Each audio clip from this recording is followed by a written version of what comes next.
Introducing iTrack, the only illuminated microcatheter designed for minimally invasive glaucoma surgery with ab interno canaloplasty. Before commencing treatment, prime the iTrack with high molecular weight viscoelastic. Once fully primed, viscoelastic will ooze from its tip. Featuring an atraumatic tip and lubricious coating, iTrack can be manoeuvred past partially obstructed areas of the canal, while its illuminated tip can be continuously monitored during the procedure.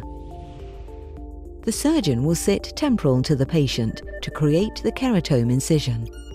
A second incision, approximately 2 clock hours from the intended goniotomy site, is made with a 25 gauge or 27 gauge needle and directed towards the nasal angle.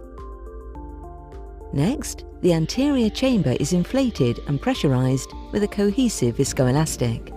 The iTrack is then placed through the side port incision.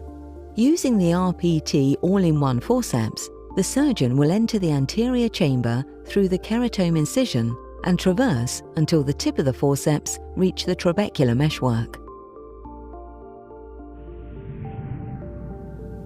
Lightly score the most anterior pigmented portion of the meshwork with the RPT all-in-one forceps and gently pull down the lower flap to create a small goniotomy, exposing the inner lumen of Schlemm's canal.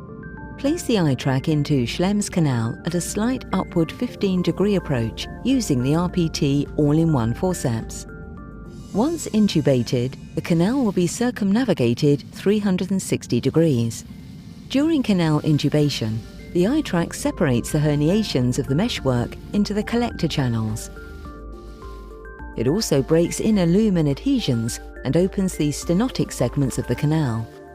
Once the iTrack has navigated 360 degrees of Schlemm's canal, it is slowly withdrawn. The technician will give approximately 9 clicks of viscoelastic per quadrant with the viscoinjector, as instructed by the surgeon.